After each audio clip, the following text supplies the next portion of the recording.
avait toujours été un mauvais élève. Depuis qu'il était petit, c'était ainsi. Il était, Simon, le mauvais élève. Lorsqu'il avait un devoir à faire, il était sûr par avance de le rédiger de travers. Lorsqu'on lui posait une question, même s'il connaissait la réponse, il bredouillait, s'affolait, et le maître soupirait. Décidément, Simon ne ferait jamais rien de bien.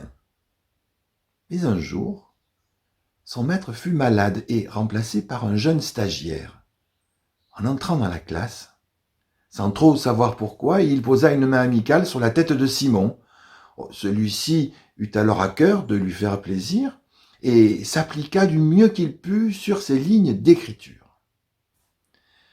Lorsque le nouveau professeur ramassa les cahiers, il félicita Simon, à son grand étonnement, et au grand étonnement de toute la classe d'ailleurs.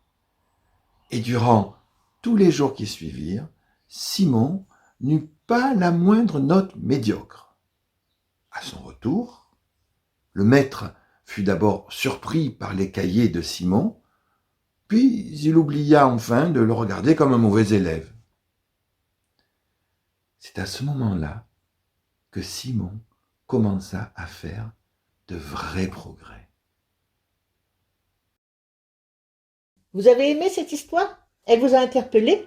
Pour aller plus loin, creuser la question, savoir un peu comment tout cela fonctionne et pourquoi pas créer vos propres histoires, retrouvez éléments de réponse et pistes de réflexion dans le livre mentionné en commentaire de cette vidéo.